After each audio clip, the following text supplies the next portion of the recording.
묵상기도하심으로 새벽 예배를 시작하겠습니다. 하나님 감사합니다. 간밤에도 주님의 품에 우리를 품어주시고 새날을 주셔서 예배케 하심을 감사합니다. 오늘 이 하루도 주와 동행하는 하루가 되게 하시고 온전히 주님을 기뻐하며 주님께 영광 돌리는 하루가 되도록 인도하여 주옵소서.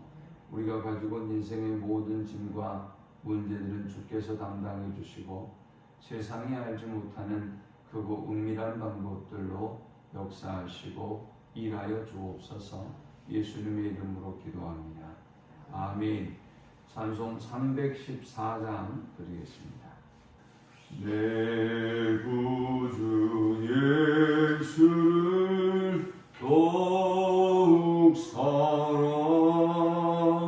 엎드려 비는 말 들으소서. 내 진정 소원이 내 구주 예수를 더욱 사랑 더욱 사랑. 이전엔 세상 나 기뻤어도 지금 내 기쁨은 오직 예수. 강한 내 비는 말 내 구주 예수를 더욱 사랑 더욱 사랑. 이 세상 떠날 때 찬양하고 숨질 때 하는 말 이것일세. 다만 내 비는 말 내 구주 예수를 더욱 사랑 더욱 사랑.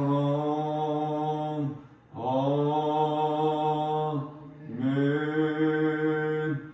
오늘 이 시간에 주시는 살아계신 하나님의 말씀은 구약성경 에스라 7장 11절에서 28절의 말씀입니다.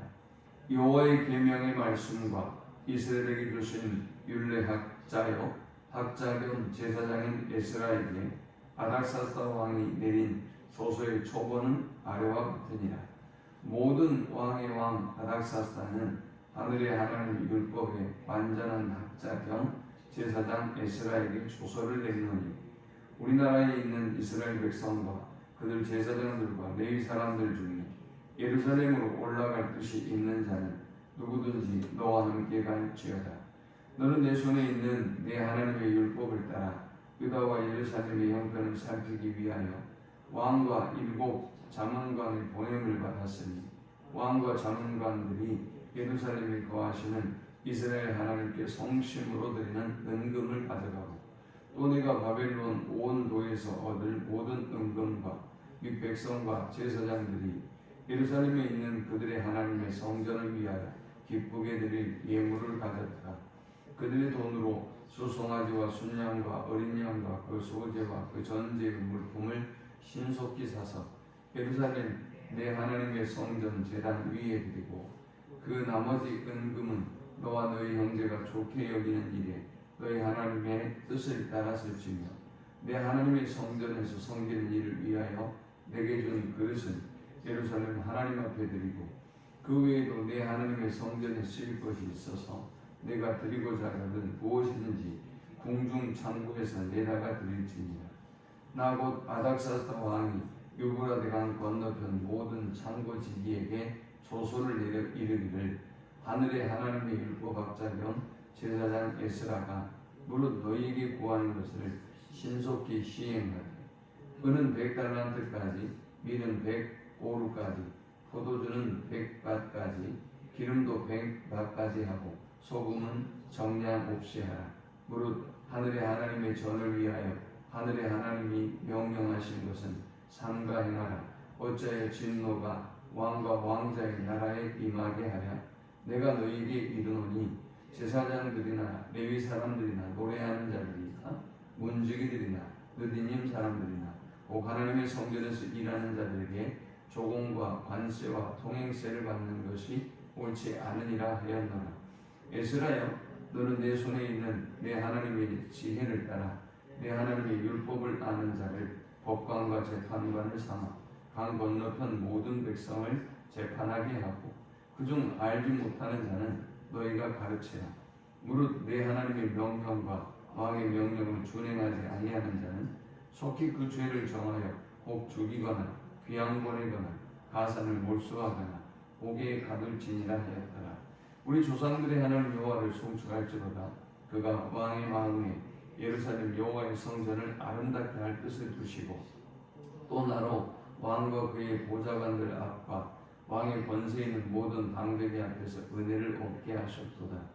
내 하나님 여호와의 손이 내 위에 있으므로 내가 힘을 얻어 이스라엘 중에 우두머리들을 모아 나와 함께 올라오게 하였노라. 아멘.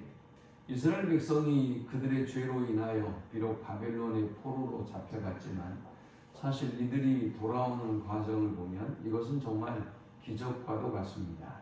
아수르는 최초의 제국이에요. 이 나라가 다른 나라를 점령하고 포로 정책을 펼칠 때에 이 나라들이 연합해서 반란을 일으키지 못하도록 이들을 흩어버렸습니다. 그러니까 지금 우리나라의 지정학적 위치로 친다면 일본에 있는 사람은 중국으로 보내버리고 중국에 있는 사람은 한국으로 보내고 또 한국의 사람들은 저 다른 나라로 보내고 이런 방법을 취해서 언어가 다르고 생각이 다른 이들이 연합하지 못해서 반란을 도모하지 못하도록 했던 것입니다.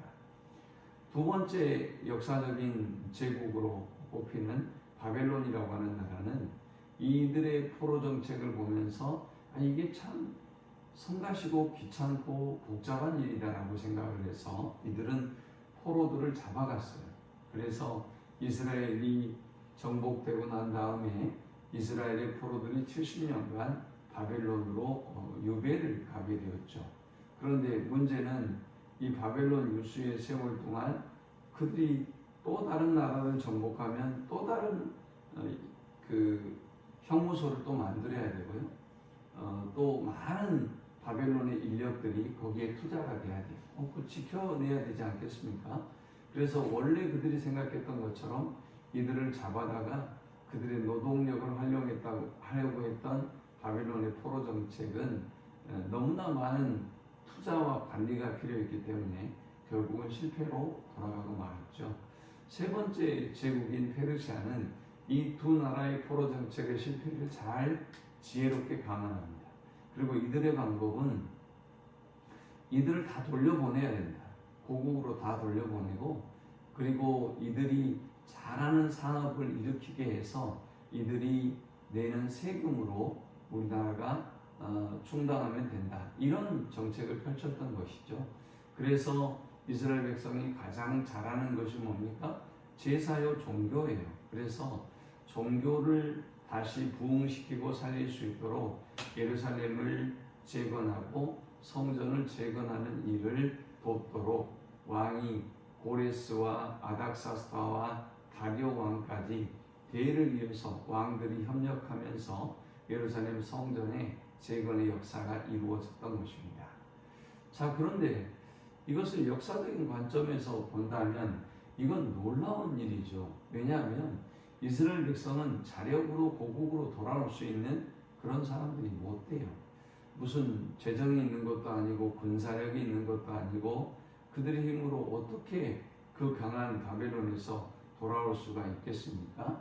그런데 놀랍게도 이 바벨론이라고 하는 나라가 페르시아에 멸망하게 되면서 이 이스라엘 백성들은 바벨론의 포로였다가 페르시아의 포로가 되어버린 것입니다. 그래서 페르시아 포로였던 그들을 야, 너네 다 돌아가라. 너네 다 돌아가서 너네가 가서 성전을 재건하고 하나님의 역사를 너희가 일으켜라 라고 보내버리게 된 것이죠. 그래서 이스라엘의 포로 귀환이 3번에 걸쳐 자발적으로 이루어지게 됩니다. 가장 먼저 1차 포로 귀환은 수룹바벨이라고 하는 총독을 중심으로 돌아오게 되었고, 두 번째는 오늘 본문에 등장하는 학사 에스라, 제사장 겸 학사 에스라를 통해서 포로 귀환이 자발적으로 이루어졌고, 세 번째 포로 귀환은 느헤미야를 중심으로 해서 포로 귀환이 이루어집니다. 자, 여러분, 이 일만 해도 놀라운 일이죠. 3번에 걸쳐서 자발적인 포로 귀환을 했기 때문에 그들의 열정과 믿음의 온도나 이 모든 것이 다 다를 거예요. 아마 대부분 열정적인 사람들은 가장 먼저 포로 귀환을 했을 거란 말이죠. 그러면 두 번째 온 사람, 세 번째 온 사람을 포용하고 안아주고 하나 되어 성전을 재건해야 되는데, 이들은 은혜 가운데 이 일들을 잘 이루어냈던 것입니다. 또 성전 재건이 무려 16년 동안이나 중단되었던 역사가 벌어졌죠.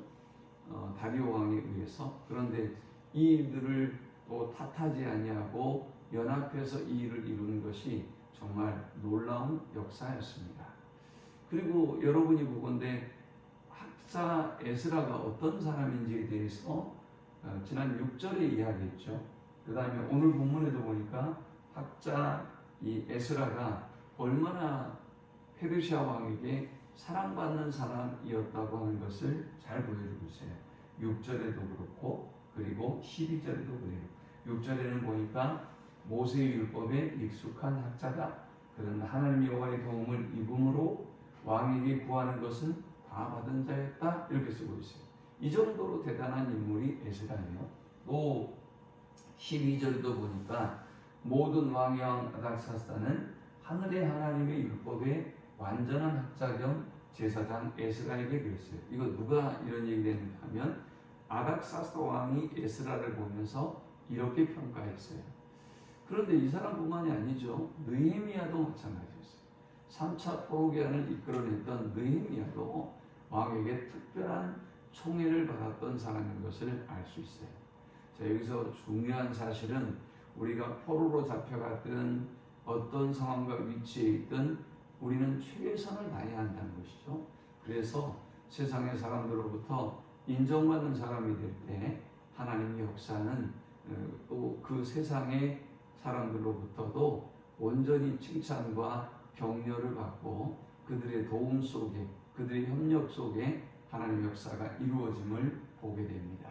자, 이제 중단되었던 성전의 역사가 옛날의 문서들을 확인하는 과정을 통해서 다시 재건이 되어졌는데, 이 재건되어지는 역사의 과정의 중심에 에스라가 있었습니다. 이 에스라가 어떤 사람이었는지, 하나님은 에스라를 통해서 어떻게 역사하셨는지 우리는 본문을 통해서 3가지를 살펴볼 수 있습니다. 먼저 첫 번째는 온 땅을 통치하시는 하나님입니다. 자, 우리는 우리만 믿는 하나님인 것 같고 우리에게만 전능하신 하나님인 것 같지만, 하나님은 역사적으로 도저히 돌아올 수 없는 이스라엘을 돌아오게 하기 위해서 페르시아 왕의 마음을 움직이셨습니다. 그들의 마음을 감동하시고 그들의 마음을 움직이셔서 이 일이 가능하도록 만들었어요. 그래서 아닥사스다 왕이 조서를 내리고, 그리고 에스라와 더불어 이스라엘 사람들이 함께 올라가도록 조처합니다. 저와 여러분은 온 땅을 통치하시는 역사의 주관자이신 하나님인 것을 믿으시기 바랍니다. 하나님에겐 능치 못할 일이 없어요. 또 하나님은 감동시키고 또 일하지 못하게 할 사람이 없어요. 하나님은 아무리 강팍하고 아무리 교만하고 아무리 불신자고 어떤 조건이 있든지 간에 하나님의 역사는 그 누구도 막을 수 없다는 사실을 알고, 오늘도 역사의 주관자 되신 하나님, 온 땅의 통치자 되신 하나님을 붙잡고 승리하는 복된 하루가 되기를 축원합니다. 두 번째, 우리가 이 본문을 통해서 얻을 수 있는 영적 교훈은 필요한 모든 것을 공급하시는 하나님입니다. 하나님은 하나님의 역사를 위해서 필요한 모든 것들을 세밀하게 공급해 주었습니다. 아닥사스다 왕이 모든 이전에 빼앗아 왔던 성전의 기명들을 다 다시 되돌려 주지만 그것뿐만이 아니에요. 20절에 보니까 그 외에도 내 하나님의 성전에 쓰일 것이 있어서 내가 드리고자 하거든 무엇이든지 궁중 창고에서 내다가 드릴지니라. 이 정도면 아예 금고 열쇠를 맡겼다고 보면 되는 것이죠. 우리나라에 우리가 너네에게서 빼앗아 온 모든 성전의 기명들도 다 가져가지만 우리 창고에 있는 필요한 모든 것 네 맘대로 가져가, 이렇게 이 에스라에게 이야기했단 말이죠. 여러분, 우리 하나님은 이렇게 우리가 필요한 모든 것을 부족함이 없도록 공급하시는 하나님입니다. 그러므로 사실 이스라엘 백성이 지금 가진 게 뭐가 있죠? 그들은 가진 게 없어요. 포로로 쭉 잡혀 있었잖아요.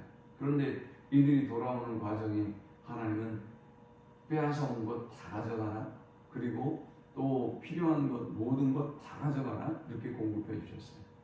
어쩌면 저와 여러분에게도 아무것도 없는지 모르겠죠. 우리가 가진 것, 또 우리가 소유하는 것, 세상의 사람들에 비교해 보면 아무것도 아닌 것처럼 느껴질 때가 있을 거예요. 그래서 마음 상할 때도 들어있고 비참함을 느낄 때도 있고 여러 가지 어떤 감정과 생각을 가질 때도 있을 것입니다. 그러나 이 사실만은 여러분이 놓치지 않고 누릴 수 있기를 축원합니다. 어떤 사실 말입니까? 하나님은 우리의 모든 필요를 부족함이 없도록 공급해 주신다라는 것입니다. 그 하나님의 공급하심으로 내 잔이 넘치나이다라고 고백할 수 있는 우리 모두가 되시기를 축원합니다. 마지막 또 한 가지 본문을 통해 얻을 수 있는 영적 교훈은 찬양받기에 합당하신 하나님입니다. 자, 우리 27절, 28절을 한번 읽어보겠습니다. 시작. 우리 조상들의 하나님 여호와를 송축할지로다. 그가 왕의 마음에 예루살렘 여호와의 성전을 아름답게 할 뜻을 두시고 또 나로 왕과 그의 보좌관들 앞과 왕의 권세 있는 모든 방백의 앞에서 은혜를 얻게 하셨도다. 내 하나님 여호와의 손이 내 위에 있으므로 내가 힘을 얻어 이스라엘 중에 우두머리들을 모아 나와 함께 올라오게 하였노라. 아멘. 여러분, 에스라가 찬양하는 모습을 보면 세 가지 내용을 찬양해요. 그런데 에스라가 얼마나 훌륭한 성도요 믿음의 사람인가를 잘 보여줍니다. 그는 우리가 했습니다, 제가 했습니다 라고 말하지 않아요. 우리 하나님이 하셨습니다 라고 말해요. 그러니까 하나님이 행하신 일을 정확하게 알고 있고 거기에 합당한 경배와 찬양을 돌리고 있어요. 정말 아름다운 믿음의 사람이 아닐 수 없어요. 그의 찬양의 내용이 뭡니까? 먼저 27절에 그가 왕의 마음에 예루살렘 여호와의 성전을 아름답게 할 뜻을 두셨다. 아닥사스다 왕의 마음을 움직이시고 아닥사스다 왕으로 하여금 예루살렘 성전을 재건해야 되겠다 라는 마음을 품게 하신 분이 하나님이다 라는 것을 알고 있다는 거죠. 자기 때문도 아니고 왕 때문도 아니고 하나님이 그의 마음을 감동하셔서 이 일이 이루어지도록 만들었다. 그 다음 두 번째는 뭡니까? 모든 페르시아의 어떤 방백들, 백성들 앞에서 내게 은혜를 입게 하셨다라는 거예요. 그러니까 모든 백성들 앞에서 이제 이스라엘의 성전의 재건을 위하여 누릴 수 있는 모든 조건들을 그가 마음껏 누릴 수 있도록 확인해 줬다는 거예요. 그러니까 백성들 앞에서 편하고 당당하고 자신감 있게 성전 재건을 위해서 돌아올 수 있었고 물품도 챙길 수 있었고 당당하게 일을 행할 수 있었다. 이것도 하나님이 하셨다라는 거죠. 그 다음 마지막에 그가 찬양하는 게 뭡니까? 내 하나님 여호와의 손이 내 위에 있으므로 내가 힘을 얻어 올라오게 하였다. 이 모든 백성들과 함께 올라오게 하였다 그랬어요. 자, 그가 돌아온 백성들과 더불어 포로기한을 마친 것은 그의 힘이 아니라 하나님이 우리와 함께하고 그의 리더십이 아니라 그의 영향력이 아니라 우리 하나님이 하셨다라는 거예요. 여러분 이렇게 하나님은 찬양받기에 합당하신 분입니다. 문제는 뭡니까? 그 영광과 찬양을 우리가 받아버려요. 우리가 했냐? 일주일 동안도 하나님이 놀라운 은혜를 주셨건만 지난 코로나로 어려운 시기 가운데도 하나님이 놀라운 은혜를 주셨건만 하나님은 내가 한 것처럼 내가 감당했던 것처럼 그렇게 거짓 이렇게 사상을 갖고 자기가 영광을 받는 사람을 얼마나 마음 아파하겠어요. 이 말씀을 기억하면서 온 땅의 통치자이신 하나님, 우리의 모든 필요를 채워주시는 하나님, 찬양받기에 합당하신 하나님과 만나고 합당한 경배와 찬양을 주께 올려드리는 복된 하루가 되기를 축원합니다. 하나님 감사합니다. 이런 말씀을 통해서 은혜 받게 하시고 깨닫게 하심을 참으로 감사합니다. 오늘도 온전히 하나님만 높이고 경배하는 하루가 되게 하여 주옵소서. 온 땅의 통치자이신 하나님께 모든 걸 맡기고 승리케 해 주옵소서. 예수님의 이름으로 기도합니다. 아멘. 지금은 우리 주 예수 그리스도의 크신 은혜와 성부 하나님의 극진한 사랑과 성령의 노보교통 충만케 하시니 온 땅의 통치자 우리의 모든 것을 공급해 주시는 하나님, 찬양받기에 합당하신 하나님만 경배하고 높이기를 소망하는 모든 주의 백성들의 머리 위 이제로부터 영원토록 함께 있을지어다. 아멘.